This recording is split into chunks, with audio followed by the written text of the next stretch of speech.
وما یؤمن اکثرهم باللہ الا وهم مشرکون. انسانوں کی اکثریت کا حال یہ ہے کہ وہ اللہ پر ایمان نہیں رکھتے مگر کسی نہ کسی قسم کے شرک کے ساتھ. یہ یونیورسلٹی ہے اس کی کہ اللہ کو بھی مان رہے ہیں لیکن کسی نوع کا شرک جو ہے وہ بھی لگا رکھا. وما یؤمن اکثرهم باللہ، انسانوں کی اکثریت کا حال یہ ہے کہ وہ ایمان نہیں رکھتے اللہ پر الا وهم مشرکون، مگر یہ کہ کوئی نہ کوئی شرک بھی کرتے ہیں. یا ایھا الذین آمنوا لا تلھکم اموالکم ولا اولادکم عن ذکر اللہ ومن یفعل ذلک فاولئک هم الخاسرون. دل کو غفلت میں مت آنے دو. دل غافل ہوگا شیطان کا ڈیرا بن جائے گا. وہ دوام ذکر میں، البتہ یہ ذہن میں رکھیے کہ دوام ذکر کا ذریعہ کیا ہے، اس میں مغالتے ہیں لوگوں کو. جو سب سے بڑا ذکر ہے اس کو بھولے ہوئے ہیں، اور جو تیسرے چوتھے نمبر کا ذکر ہے اس کو سمجھ بیٹھے ہیں کہ بس یہی ذکر ہے. سب سے بڑا ذکر، مجسم ذکر قرآن ہے. الذکر انا نحن نزلنا الذکر وانا له لحافظون. وہ الذکر کون سا ہے؟ قرآن. اسی کو فرمایا، میں نے وہ آیت سنائی تھی کہ لوگ تنزیہ کہتے تھے یا ایھا الذی نزل علیہ الذکر انک لمجنون. حضور سے مخاطب ہو کر کہتے ہیں فلاں جس کے اوپر کے اس کے خیال کے مطابق ذکر نازل ہوا ہے ہم تو تمہیں پاگل سمجھتے ہیں. وہاں بھی لفظ کیا ہے؟ الذکر. تو معلوم کیا ہوا؟ انا انزلنا الیک الذکر لتبین للناس ما نزل الیہم. یہ الذکر ہے. تو اس سے بڑا ذکر کوئی نہیں. تلاوت قرآن، تدبر قرآن، غور و فکر قرآن کا، قرآن کو یاد کرنا. اس پر میرا کتاب چاہے مسلمانوں پر قرآن مجید کے حقوق، اب تو یہاں شاید کوئی کتاب موجود نہیں رہی ہے، اور اگر آپ کو ضرورت ہوتی ہے پاکستان سے منگا لیتے ہیں ہر شے، پڑھیے انشاءاللہ آ جائے گی چیز. نمبر 2 ذکر کیا ہے؟ اقیم الصلاۃ لذکری. نماز کو قائم کرو میری یاد کے لیے. یہ ذریعہ ذکر میں وہ تو ہے ہی مجسم ذکر، اور یہ ذریعہ ذکر میں سب سے اہم ہے. یہ عملی ذکر بھی ہو رہا ہے اور قولی بھی ہو رہا ہے. سورہ فاتحہ پڑھی آپ نے، قرآن شریف کی کچھ آیات پڑھی، پھر رکوع کیا. یہ رکوع جو ہے یہ آپ کا عملی ذکر ہے کہ آپ نے اپنے وجود سے اللہ کی عظمت کو تسلیم کیا.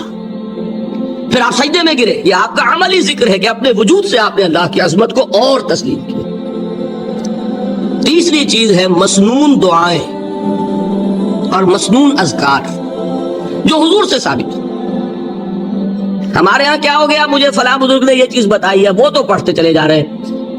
نہ قرآن سے دلچسپی، نہ اذکار مسنونہ سے دلچسپی. ادعیہ معصورہ، آپ غور کریں گے کہ زندگی کے ہر عمل کے لیے حضور کی دعا موجود ہے. صبح اٹھے دعا ہے، آنکھ کھلتے بیت الخلاء میں داخل ہونے لگے دعا ہے، نکلے دعا ہے، وضو کرنے بیٹھے دعا ہے، فارغ ہوئے دعا ہے، مسجد کے لیے گھر سے نکلے دعا ہے، مسجد میں داخل ہوئے دعا ہے. مسجد میں تو ہے ہی ذکر، نماز ہے، تلاوت ہے. باہر نکلے دعا ہے، گھر میں داخل ہونے لگے پھر دعا ہے. سواری پر سوار ہو رہے ہیں دعا ہے، اتر رہے ہیں دعا ہے، شیشہ دیکھ رہے ہیں دعا ہے، کپڑے پہن رہے ہیں دعا. زندگی کا کوئی عمل نہیں یہاں تک کہ جو تعلق زن و شو ہے، جس کو کہ خالص حیوانی بات سمجھا جائے گا، اس کے لیے بھی دعا ہے. غفلت میں وہ کام بھی نہیں کرتا. سمجھ رہے ہیں آپ؟ اب آپ غور کیجئے، اس میں کوئی اضافی وقت نہیں لگا، کوئی اضافی پوسچر اختیار نہیں کیا آپ نے، یوں بیٹھو، اس طرح بیٹھو، یوں کرو. کوئی آپ کا وقت اضافی نہیں لگا. جو کام کر رہے ہیں اور آپ اللہ کو یاد کر رہے ہیں، اور وہ اللہ کی یاد اس کام کی مناسبت سے ہے. ان ادعیہ معصورہ سے 2 تعلق جڑ گئے انسان کے. دعا کس سے کر رہے ہیں؟ اللہ سے. جڑا کہ نہیں؟ اور یہ الفاظ کس کے ہیں؟ محمد رسول اللہ کے. تو آپ کے 2 تعلق جڑ گئے. آپ اپنی جی سے گھڑ کر دعا مانگیں گے تو پہلا تعلق تو ہو جائے گا، دوسرا نہیں ہوگا. بہتر سے بہتر دعا مانگ لیں آپ. لیکن حضور سے جو معصور اور مسنون الفاظ جب آپ زبان سے نکالتے ہیں تو آپ کا تعلق اللہ سے بھی ہوا بذریعہ دعا، اور وہ الفاظ جو کہ حضور کے ہیں صلی اللہ علیہ وسلم تو حضور کے ساتھ ہوا. یہ تیسرا درجہ ہے. چوتھے درجے میں مانتا ہوں کہ ایک ہوتی ہے خاص کسی شخص کے امراض کی تشخیص کرنے کے بعد تجویز. کوئی اگر طبیب ہے، ماہر طبیب روحانی، وہ آپ کو دیکھے گا تو اندازہ لگائے گا کہ آپ میں کیا کمی ہے، اس کے مطابق آپ کو ذکر بتائے گا۔ بھئی فلاں آیت کا مراقبہ کیا کرو، کسی میں بزدلی ہوتی ہے، کسی میں مال کی محبت زیادہ ہوتی ہے، کسی میں توکل کی کمی ہے، کسی میں شہرت کی خواہش ہے، نمایاں ہونے کا جذبہ ہے، کسی میں تکبر ہے، سب کا ایک سا برس تو نہیں ہوتا نا۔ تو یہ در حقیقت اندھے کی لاٹھی سے نہیں چلنے والی بات، یہ تو ماہر کا کام ہے کہ وہ تجویز کرے کہ تمہارے لیے خاص طور پر ذکر یہ۔ در حقیقت ہمارے جو یہ سلسلے تھے سلوک کے، یہ بڑے ماہر ہوتے تھے، یہ لوگ بڑے ماہر اطباء تھے۔ یہ جو علم نفسیات ہے اس کے ہمارے صوفیاء سے بڑھ کر کبھی کوئی عالم گزرا ہی نہیں دنیا میں۔ فرائیڈ کیا ہے اور ایڈلر کیا ہے اور یونگ کیا ہے، بچے ہیں۔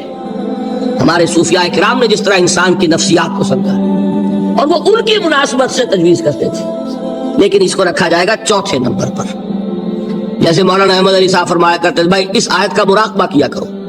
مراقبہ کیا مانی؟ اب ان الفاظ کو بھی ہم نے خام خواہ کچھ خاص ایک شکل دے دی۔ مراقبہ کیا؟ توجہ کرنا، دھیان کرنا، خاص اس آیت کے اوپر، اس کے معانی پر اپنے ذہن کو جمانا۔ وہ کیوں ہے؟ تاکہ آپ کے اندر جو کمی ہے اس کی تلافی اس سے ہو۔ لیکن یہ کہاں آئے گا؟ چوتھے نمبر پر، سمجھ گئے؟ تو نفاق سے بچنے کا ذریعہ، پریونشن کیا ہے نفاق سے؟ دوام ذکر۔ نہ تمہیں تمہاری اولاد، نہ تمہارے اموال، نہ تمہاری تجارت، نہ کاروبار اللہ کے ذکر سے غافل نہ کر سکے۔ پنجابی میں کہتے ہیں کہ ہتھ کارول اور دل یارول۔ کام کر رہے ہیں آپ، لیکن یہ کہ دل اللہ کے ساتھ لگا ہوا ہے، زبان تر ہے اللہ کی یاد سے۔ جو قرآن یاد ہے، گاڑی میں آپ بیٹھے جا رہے ہیں، 2 گھنٹے آپ کو کار میں لگانے ہیں، قرآن شریف پڑھتے جائیے، اس سے بڑا ذکر ہی کوئی نہیں۔ یہ ہے پریونشن۔ اب اگر مرض ہو جائے تو کیا ہو؟ اس کے لیے 2 چیزیں ضروری ہیں۔ ایک دیکھیے عجیب ہے، یہ نفاق کا علاج انفاق سے، صرف ایک الف لگانا۔ انفاق کے معنی اور ہے، یہ بنا ہے کس سے؟ نفقت الدراہم، پیسے ختم ہو گئے، مک گئے، یا نفق الفرس، گھوڑا مر گیا۔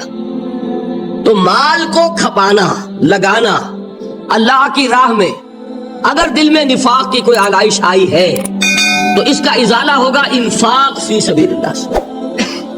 مال اللہ کی راہ میں دیجئے، صدقہ کیجئے، خیرات کیجئے، دیجئے، اللہ کے دین میں لگائیے۔ جتنا لگائیں گے نفاق دھل جائے، اس لیے کہ اصل سبب نفاق کا ہے ہی حب دنیا، دنیا کی محبت۔ لہذا اس کا ازالہ ہوگا جو سب سے محبوب شے ہے، مال۔ انہ لحب الخیر لشدید، مال محبوب ترین ہے کہ نہیں؟ لہذا اس کو اللہ کی راہ میں لگائیں گے تو وہ نفاق دھل جائے گا۔ اور ایک اور چیز ہے جو بہت اہم ہے، بہت ہی شعوری طور پر اس کا اہتمام کیجئے۔ جس وقت دین کے کسی فرض کی انسان کو سمجھ آ جائے، اس کا شعور پیدا ہو جائے، پھر ڈیلے نہ ہو۔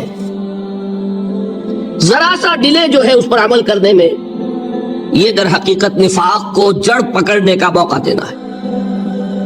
امیڈیٹ ایکشن، ایک بات سمجھ میں آ گئی، فوراً عمل کرو۔ اس میں شیطان کیا کرتا ہے؟ ذرا ٹھہر جاؤ، ابھی دیکھو یہ فرض ہے، یہ ذمہ داریاں ہیں، یہ کرنا ہے، اور پھر لگا دینا اپنے آپ کو۔ بہت سے لوگ کہتے ہیں بس یہ ریٹائرمنٹ کے بعد تو سارا میں دین کے لیے وقف کر دوں گا۔ اول تو خدا کے بندے تمہارے اندر رہ کیا جائے گا ریٹائرمنٹ کے بعد؟ سارا تو کھپ چکو گے، رہ کیا جائے گا؟ دوسرے یہ کہ یہ بھی جان لیجئے کہ کار دنیا کسے تمام نہ کر، ریٹائرمنٹ کے بعد کون فارغ ہو جاتا ہے؟ بیٹوں بیٹیوں سے فارغ ہوئے تو پوتے پوتیاں موجود ہیں، نواسے نواسیاں موجود ہیں، کبھی بھی وہ بوجھ ختم نہیں ہوتا زندگی کا۔ وہ تو یہ کہ آج بات سمجھ میں آئی ہے تو آج عمل ہونا چاہیے۔ قرآن مجید میں سورہ انعام میں بڑی شدید وعید آئی ہے، الفاظ ہیں یہ، وَنُقَلِّبُ أَفْئِدَتَهُمْ وَأَبْصَارَهُمْ كَمَا لَمْ يُؤْمِنُوا بِهِ أَوَّلَ مَرَّةٍ۔ انسان پر ایک حقیقت کا انکشاف ہوا کہ یہ بات حق ہے، فوراً تسلیم کرے۔ کسی مصلحت کی وجہ سے، کسی بزدلی کی وجہ سے، کسی لالچ کی وجہ سے، کسی اپنی سیادت یا قیادت کی وجہ سے کیسے مان لوں؟ لوگ کہیں گے کہ یہ نیچے ہو گیا، وہ اونچا ہو گیا جس کی بات مانی۔ کسی وجہ سے رک گئے تو اللہ تعالیٰ اندر سے وہ جو استعداد ہے حق کو پہچاننے کی وہ سلب کر لیتا۔ وَنُقَلِّبُ أَفْئِدَتَهُمْ وَأَبْصَارَهُمْ، ہم الٹ دیں گے ان کے دلوں کو بھی اور ان کی آنکھوں کو بھی. کیوں؟ كَمَا لَمْ يُؤْمِنُوا بِهِ أَوَّلَ مَرَّةٍ، اس لیے کہ وہ پہلی مرتبہ جب انکشاف حق ہوا ہے وہ ایمان نہیں لائے. اس کا میں ایک واقعہ آپ کو سنانا چاہتا ہوں کہ کس طرح صحابہ کرام پر بھی وقتی طور پر یہ واقعہ اگر صحابہ کرام کا نہ ہوتا تو یہ حقائق سمجھ میں نہ آتے. غزوہ تبوک کے موقع پر یہ میں جملہ انکمپلیٹ رہ گیا، ضعف ایمان کا حملہ ہو جاتا تھا، نفاق کا نہیں معاذ اللہ. لیکن ضعف ایمانی کی اگلی منزل شروع ہو جاتی ہے نا، نفاق. جہاں جھوٹ بولنا شروع کیا نفاق، جھوٹی قسمیں کھانی شروع کی سیکنڈ سٹیج، اور جہاں مومنین صادقین سے بغض اور عداوت پیدا ہو گیا وہ تھرڈ سٹیج. تو وہ ضعف ایمان کا کیسے ہوتا ہے یہ حضرت کعب ابن مالک نے بڑی تفصیل سے بیان کیا ہے. غزوہ تبوک کے موقع پر جہاں منافقین نے آ کر جھوٹے بہانے بنائے، جھوٹی قسمیں کھائیں اور حضور سے ایگزمپشن لے لی، چھٹی لے لی، رخصت لے لی، وہاں 3 ایسے صحابہ بھی تھے جو مومن صادق تھے، لیکن وقتی طور پر شیطان نے انہیں ورغلایا. کیسے ورغلایا وہ سمجھ لیجیے. کعب ابن مالک نے تفصیل سے بیان کیا ہے، اور میرے نزدیک یہ جہاں تک میرا مطالعہ ہے طویل ترین حدیث ہے، بخاری اور مسلم میں بھی موجود ہے. حضور جب واپس آئے ہیں اور اب آپ نے ایک ایک کو بلایا، جن لوگوں نے تو پہلے جھوٹی قسمیں کھا لی تھی ان کو تو بلانے کی ضرورت نہیں تھی، لیکن کچھ لوگ ایسے بھی تھے کہ جنہوں نے ایگزمپشن بھی نہیں لی تھی اور گئے بھی نہیں تھے. اب ان کو آپ نے ایک ایک کر کے پیشی ہوئی، آپ کیوں نہیں گئے تھے؟ تو اب جو منافقین تھے ان میں سے انہوں نے اس موقع پہ جھوٹی قسمیں کھا لی. خدا کی قسم حضور ہم تو بالکل تیار تھے، پوری میں نے تیاری بھی کر لی تھی، پورا ارادہ تھا، یہ وقتی طور پر یہ مصیبت مجھ پر آ پڑی. جس نے قسم کھائی انہوں نے کہا اچھا ٹھیک ہے جائیے. کعب ابن مالک کی باری آئی تو ان کے الفاظ اپنے یہ کہ جب میں پیش ہوا تو حضور کے چہرے مبارک پر ایک غصے والی مسکراہٹ تھی. زہر خند کہتے ہیں، ایک مسکراہٹ ہے لیکن غصے کے ساتھ، غضبناک. آپ فرمائیے آپ کیوں نہیں گئے؟ حضرت کعب یہ فرماتے ہیں کہ میں نے عرض کیا کہ حضور زبان میرے پاس بھی ہے، جھوٹ میں بھی بول سکتا ہوں، لیکن جھوٹ بول کر میں اس وقت آپ کی ناراضگی سے تو بچ جاؤں گا لیکن اللہ کے پکڑ سے نہیں بچ سکوں گا. میں اعتراف کرتا ہوں کہ جتنا صحت مند میں اس زمانے میں تھا کبھی نہیں تھا، جتنا فارغ البال اس وقت تھا کہ میرے پاس ساز و سامان موجود تھا راستے کے لیے، اتنا میں کبھی نہیں تھا.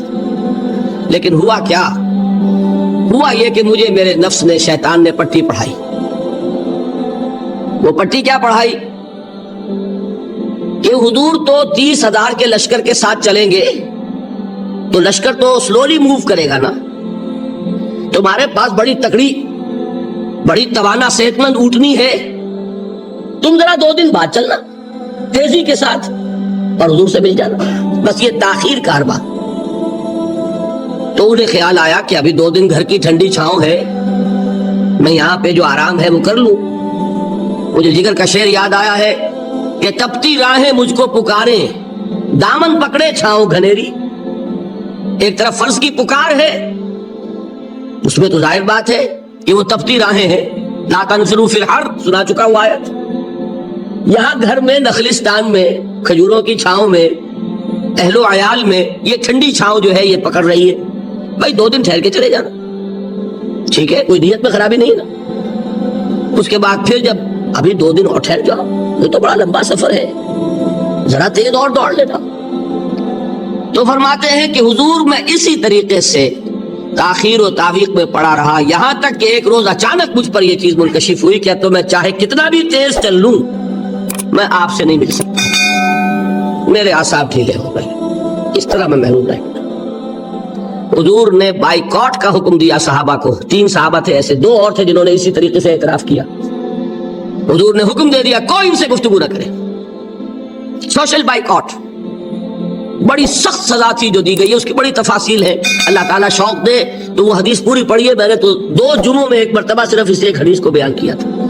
شاید کہیں کیسٹس ہوں میرے ہاں، ہمارے نمبر کوئی مجھے یاد نہیں ہے، لیکن یہ بڑی عجیب حدیث ہے.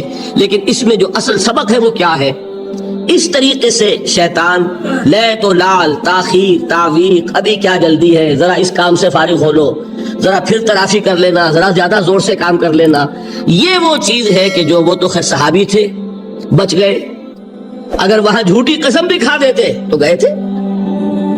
یہ تو اتنا ہی ہے نا, مردی اور نامردی قدم فاصلہ دارت.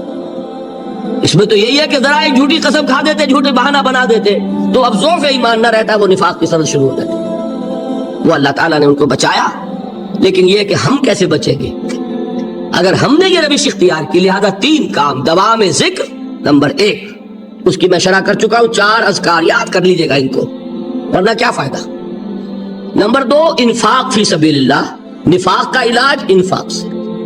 نمبر 3, یہ عادت اپنے اندر پیدا کیجئے شعوری طور پر کہ جب ایک حقیقت واضح ہو جائے فوراً اعتراف کہ ہاں بھائی بات ٹھیک ہے آپ نے. جب ایک فرض کا احساس ہو جائے فوراً اس کی ادائیگی کے لیے آغاز. تاخیر و تعویق ہے کہ جس سے پھر نفاق کو موقع ملتا ہے. اللہ تعالیٰ مجھے اور آپ کو حقیقی ایمان عطا فرمائے اور نفاق سے بچائے رکھے. اب آئیے حقیقت و اقسام شرک پر. دیکھیے, ہر شخص یہ جانتا ہے کہ اسلام دین توحید ہے.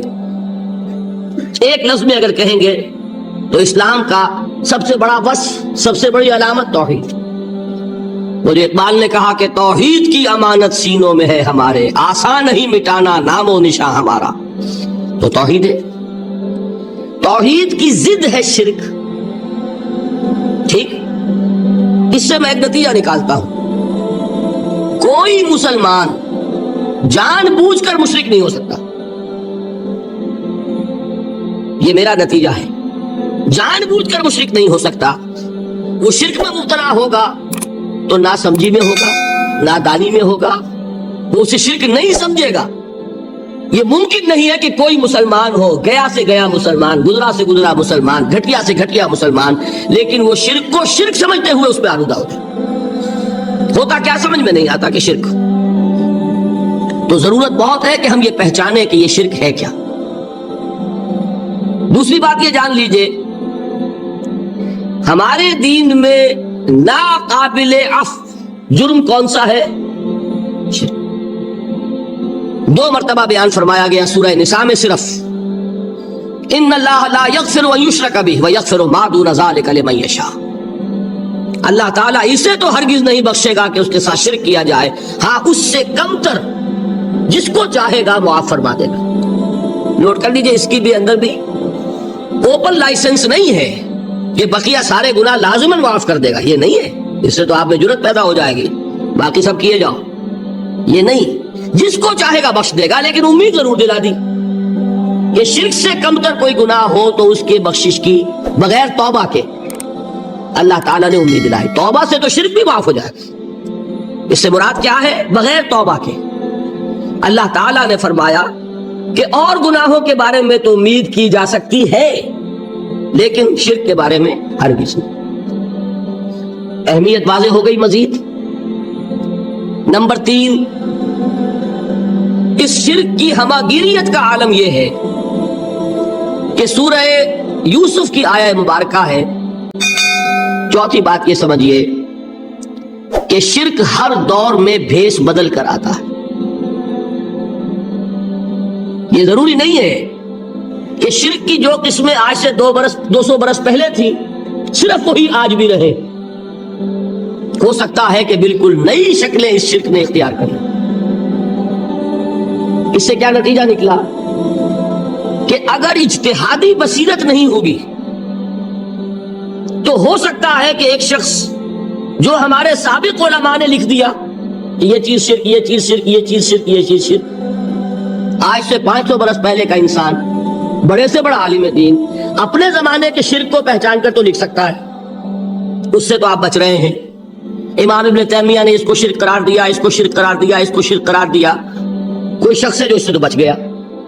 امام صاحب کی دی ہوئی بصیرت سے اس نے ان جو اقسام ہے شرک کی ان کو پہچان لیا. لیکن یہ عین ممکن ہے کہ آج کے شرک کو وہ نہ پہچان رہا ہو. اپنی جگہ وہ سمجھ رہا ہو اپنے آپ کو بہت بڑا موحد, جبکہ اس دور کا جو شرک ہے اس میں ملوث ہو. اس کو میں نے کہا ہے کہ شرک کے بارے میں بڑی اجتہادی بصیرت کی ضرورت ہے. فارسی کا ایک شعر ہے, بڑا پیارا شعر ہے, بہر رنگے کے خواہی جامہ می پوش من انداز قدت رامی شناسم. اپنے محبوب سے کہہ رہا ہے شاعر کہ تم جس طرح کا چاہو لبادہ اوڑھ لو، میں تمہیں تمہارے قد سے پہچان لوں گا. کتنا ہی چھپا لو اپنے آپ کو، کیسے ہی لباس بدل لو، بہر رنگے کے خواہی جامہ می پوش، من اندازے قدت رامی شناسم، میں تمہارے قد سے تمہیں پہچان. یہ اگر بصیرت نہ ہو کہ شرک کو اس کے قد سے پہچان سکیں آپ، اس کے لیے ضرورت ہے اصولوں کی. دیکھیے جس طرح الجبرا کے اصول ہوتے ہیں، فارمولا ہے، فارمولا ہاتھ میں آ گیا، مسئلے حل کرتے چلے جا رہے ہیں، آپ اپلائی کرنے کی دیر ہے فارمولے کے. اگر آپ نے صرف گنتی کر کے کسی زمانے کے شرک وہ تو سمجھ لیے، لیکن وہ بصیرت باطنی حاصل نہیں ہوئی، اجتہادی بصیرت، وہ اصول ہاتھ میں نہیں آئے کہ جس سے آپ پہچان سکیں، تو ہو سکتا ہے کہ اس دور کے شرک کو آپ نہ پہچان سکیں. اس کے لیے ضرورت ہے کہ اصل اصول ہاتھ میں آ جائیں تاکہ اصولوں کو اپلائی کریں. ایک بات مجھ سے اور سن لیجئے، میرا اپنا یہ تاثر ہے، ہمارے دین میں خیر، بھلائی، نیکی، چاہے وہ نظریے کی ہو، علم کی ہو، عقیدے کی ہو، عمل کی ہو، اخلاق کی ہو، وہ سب کیا ہے؟ وہ توحید ہی کے شجرہ طیبہ کی شاخیں ہیں. اور شر، برائی، گمراہی، خیالات کی ہو، نظریات کی ہو، علم کی ہو، عقیدے کی ہو، عمل کی ہو، اخلاق کی ہو، سب کے ڈانڈے شرک کے شجرہ خبیثہ سے ملتے ہیں. اس شجرہ خبیثہ کے برگوبار ہے جو بھی برائی ہے، عمل کی یا علم کی، اور اس شجرہ طیبہ کے برگوبار ہے جو بھی خوبی ہے، عمل کی یا عقیدے. یہ میرا تاثر ہے، اور جب تک اس انداز میں وہ آپ کو اندرونی رشتے ظاہر نہیں ہوں گے، آپ پر منکشف نہیں ہوں گے، وہ اجتہادی بصیرت جو ہے پیدا نہیں ہو سکے گی. اب آئیے ایک اور بات دیکھیے، شرک میں اور الہاد میں کیا فرق ہے، یہ بھی ہم نہیں سمجھتے. الہاد، مادہ پرستی، وہ کیا ہے؟ ایتھیزم، کسی بھی خدا کا انکار. ہمارے آج کے دور کی سب سے بڑی گمراہی یہ ہے. شرک کیا ہے؟ خداؤں کو ماننا. یہ کیا ہے؟ تھیزم ہے، لیکن پولی تھیزم ہے. توحید کیا ہے؟ مونو تھیزم ہے، ایک خدا کا ماننا. لیکن شرک کے اندر ایک اور حقیقت کو پہچان لیجئے، شرک میں ہمیشہ ٹاپ پر ایک خدا کو مانتے ہیں، باقی سارے خدا نیچے ہوتے ہیں، اوپر جا کر وہ توحید ہوگی ہمیشہ. کوئی مشرکانہ نظام ایسا نہیں ہے جو ٹاپ پر جا کر توحید نہ بن جائے. دیکھیے ہندو دیویاں، دیوتا بے شمار، لیکن مہادیو وہ بھی کیا دو ہیں؟ مہادیو وہ تو ایک ہے. انگریزی میں گاڈز، گاڈیسز، لیکن وہ چھوٹے جی سے لکھے جائیں گے، چھوٹے جی سے لکھے جانے والے gods and goddesses. Roman mythology ہو، گریک مائتھولوجی ہو، ان دیویوں دیوتاؤں کے نام ہی آپ نہیں یاد کر سکتے، لیکن گاڈ بڑے جی سے وہ ایک ہے کہ نہیں؟ ٹاپ پر جو ہے وہ ایک ہے. اس کو وہ بھی مانتے ہیں کہ اومنی پوٹنٹ، اومنیشنٹ، اومنی پریزنٹ، علی کل شیء قدیر، بکل شیء علیم، ہر جگہ موجود. وہ تو ایک ہی ہے، وہ تو کیپٹل جی سے لکھا جائے گا. باقی اس کے نیچے فوج ہے دیویوں کی، دیوتاؤں کی، خداؤں کی اور خدانیوں کی، وہ گاڈز اینڈ گاڈیسز ہیں. عرب میں کیا تھا؟ میں نے پہلے آپ کو وہ دو مثالیں دے دی ہیں، تیسری اور ایران کی لے لیجئے. خیر کا خدا اور شر کا خدا اور، ایک یزداں، ایک اہرمن. ٹھیک، سنویت ہو گئی نا، دو خداؤں کو مانا، لیکن وہی ہے جو خدائے خدائے گاں، خداؤں کا خدا، اس کو ایک ہی مانتے. یہی معاملہ عرب میں تھا. اللہ وہ ایک ہی تھا ان کے ہاں. قرآن میں آتا ہے ان سے پوچھئے وَلَئِن سَأَلْتَهُم مَّنْ خَلَقَ السَّمَاوَاتِ وَالْأَرْضَ لَيَقُولُنَّ اللَّهُ. جب ان سے کہا جاتا ہے کہ کس نے پیدا کیا آسمان اور زمین کو، یہ فوراً کہیں گے اللہ نے. فَأَنَّىٰ يُؤْفَكُونَ. تو یہ ماننے کے بعد کدھر جا رہے ہیں؟ وہ کیا کہتے تھے کہ وہ بڑا اللہ تو ایک ہی ہے، لیکن چھوٹے آلہہ ہیں. آلہہ اور اللہ میں وہی فرق ہے جو کیپٹل جی کا گاڈ اور چھوٹے جی سے گاڈز اینڈ گاڈیسز.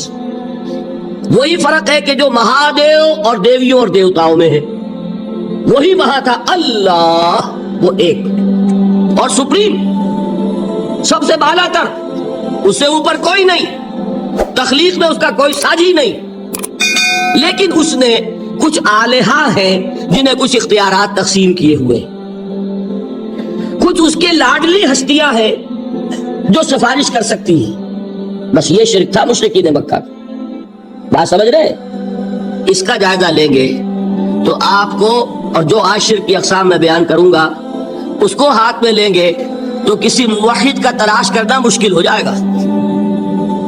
ڈھونڈ اب ان کو چراغ رخ زیبا لے کر، آج جن کا نام مسلمان ہے ان کی اکثریت کسی نہ کسی نوع کے شرک میں مبتلا ہے۔ اب آئیے اقسام شرک۔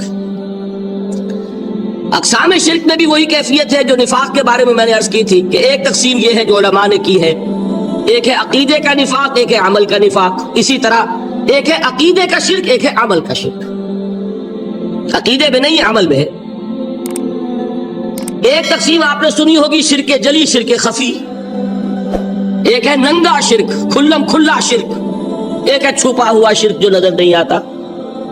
لیکن ایک مغالطہ اپنے دل سے نکال دیجئے، بعض لوگ شرک خفی کو شرک نہیں سمجھتے، یہ بہت بڑی غلطی ہے۔ اگر وہ شرک نہ ہوتا تو حضور اسے شرک نہ کہتے، کوئی اور لفظ، عربی زبان کا دامن جو ہے محدود نہیں ہے، پھر اس کے لیے کوئی اور لفظ اختیار فرمایا جاتا ہے۔ وہ شرک، لیکن ایک شرک ہے جلی جو نمایاں ہے، نظر آ رہا، ایک ہے شرک خفی جو نظر نہیں آ رہا۔ اور وہ کتنا خفی ہو سکتا ہے اس کی ایک مثال دی حضور نے۔ شرک خفی اتنا خفی ہو سکتا ہے، ذرا مبالغہ دیکھیے جو حضور نے بات کو سمجھانے کے لیے مثال میں جو مبالغہ اختیار فرمایا۔ ایک سیاہ اندھیری رات میں ایک سیاہ پتھر پر ایک سیاہ چیونٹی کو رینگتے ہوئے دیکھنا جتنا مشکل ہے، اتنا ہی شرک خفی کا پہچاننا مشکل ہے۔ بتائیے، آپ نے فرمایا انا افصح العرب، میں عرب کا فصیح ترین انسان ہوں، اس سے آگے کوئی مثال دی جا سکتی ہے؟ اندھیری رات، تاریک رات، پتھر سیاہ، چیونٹی سیاہ، کون دیکھ سکتا؟ جتنا اس کو دیکھنا ناممکن ہے اتنا ہی شرک خفی کا پہچاننا مشکل ہے۔ گویا کہ اس سے تو اللہ ہی بچائے گا تو انسان بچے گا۔ ایک آخری بات تمہیداً اور عرض کر دوں، پھر میں چلوں گا اقسام پر۔ میری جو باتیں آپ کے سامنے آئی اس سے ایک منطقی نتیجہ نکلتا ہے، کوئی شخص اگر حقیقتاً شرک سے بچ جائے، واقعتاً شرک سے بچ جائے، ہر قسم سے بچ جائے، اس سے بھی اوپر کوئی انسان ہوگا۔ گویا کہ یہ آخری منزل ہے، یا یوں کہیے کہ جس شخص کے بارے میں اللہ تعالیٰ یہ مان لے کہ میرا یہ بندہ شرک سے بری ہے، اس سے بڑی سند کوئی ہے؟ دی ہائیسٹ ٹیسٹیمونیل، سب سے بڑی سند، سب سے بڑی تعریف جو بندے کی ہو سکتی ہے وہ کیا ہے؟ یہ مشرک نہیں۔ یہی وجہ دیکھیے آپ قرآن مجید میں حضرت ابراہیم کے ذکر میں دیکھیں گے، ابراہیم کا مقام کیا ہے؟ خلیل اللہ، ابو الانبیاء، امام الناس، تین نسبتیں ہیں، تینوں بڑی عظیم۔ اللہ کے ساتھ نسبت کیا ہے؟ خلیل، واتخذ اللہ ابراہیم خلیلا۔ ابو الانبیاء، کتنے نبی ہیں ان کی نسل میں؟ اسحاق اور اسماعیل سے چلیے، پھر یعقوب اور یوسف، اور پھر چلیے موسیٰ اور ہارون، اور پھر چلیے سارے انبیاء بنی اسرائیل کے، حضرت عیسیٰ، پھر یہاں تک کہ محمد رسول اللہ کس کی اولاد ہے؟ ابراہیم کی، ابو الانبیاء۔ اور نمبر 3، انی جاعلک للناس اماما، امام الناس۔ اور قرآن میں جو سب سے بڑی سند انہیں دی جاتی ہے وہ کیا؟ وما کان من المشرکین، وہ ابراہیم مشرکین میں سے نہیں تھے۔ معلوم ہوا کہ یہ سب سے بڑی سند ہے، سب سے بڑا سرٹیفکیٹ ہے، سب سے بڑا ٹیسٹیمونیل ہے جو اللہ کی طرف سے کسی کو مل جائے۔ میں جو اقسام شرک بیان کرنا چاہتا ہوں تو میری تقسیم ذرا مختلف ہے۔ اب ذرا اپنے ذہن میں وہ نقشہ بنا لیجئے، آپ بنایا کرتے ہیں، ایک اس کو پھر 3 میں تقسیم کیجئے۔ شرک کی 3 بڑی بڑی قسمیں ہیں۔ شرک فی الذات نمبر 1، شرک فی الصفات نمبر 2، شرک فی الحقوق نمبر 3۔ اور یہ میں عرض کر دوں آپ سے پہلے ہی، یہ مضمون بہت طویل ہے، میں آج صرف یہ کروں گا کہ خاکہ مکمل کر دوں۔ اب اس خاکے میں رنگ بھرنا، وہ تو ایک موضوع پر شرک فی ذات پر پوری تقریر ہونی چاہیے، شرک فی صفات پر ہونی چاہیے۔ ایک ایک گھنٹے کے میرے 6 کیسٹ ہیں اللہ کے فضل و کرم سے، جو کئی سال سے وہ پھیل رہے ہیں۔ 6 گھنٹے میں میں نے ان چیزوں کو بیان کیا، وہ موجود ہوں گے، لیکن آج وہ خاکہ ذہن میں بنا لیجئے، اور کچھ آپ کو الجبرے کے فارمولے ہاتھ میں آ جائے تاکہ خود آپ میں صلاحیت پیدا ہو جائے پرکھنے کی کہ اس فارمولے کو اپلائی کر کے دیکھ لیں یہ شرک ہے یا نہیں۔ یہ 2 کام تو میں انشاءاللہ آج کر دوں گا، آپ مطمئن رہے۔ باقی یہ کہ تفصیل وہ تو ہر سلسلے میں تفصیل پھر بہت ہوگی، وہ شوق ہو تو وہ کیسٹ آپ سنیے۔ تو 3 تقسیمیں ہو گئی، شرک فی ذات، اللہ کی ذات میں کسی کو شریک کر دینا، یہ سب سے زیادہ نمایاں، سب سے زیادہ جلی، سب سے زیادہ عریاں، اور اللہ تعالیٰ کو سب سے زیادہ مبغوض اور ناپسند شرک۔ شرک فی صفات نمبر 2، یہ ایک علمی مسئلہ ہے جس میں آدمی ٹھوکر کھا جاتا ہے اگر محتاط نہ ہو، بڑے سے بڑے آدمی کو ٹھوکر لگ جائے گی۔ اس کا میں فارمولہ صرف آپ کو دوں گا، وہ ذہن میں رکھ لیجئے، پھر جہاں چاہے اپلائی کیجئے، انشاءاللہ تعالی آپ کو ٹھوکر نہیں لگے گی۔ شرک فی الحقوق، اسی کا دوسرا نام شرک فی العبادت ہے۔ اللہ کا حق کیا ہے بندے پر؟ بندہ اللہ کی عبادت کرے، لیکن اس کو 5 اس کے مظہر ہے، وہ ان میں گن کر بتا دوں گا کہ یہ شرک فی العبادت ہے۔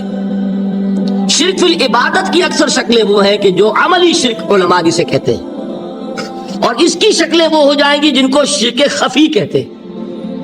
تو سب سے جلی شرک فی ذات، سب سے خفی شرک فی الحقوق یا شرک فی العبادت، درمیان میں ایک علمی اعتبار سے مسئلہ ہے شرک فی صفات کا۔ اب آئیے سب سے پہلے شرک فی ذات، اس کی 2 قسمیں، اب اس کو تقسیم کیجئے 2 میں۔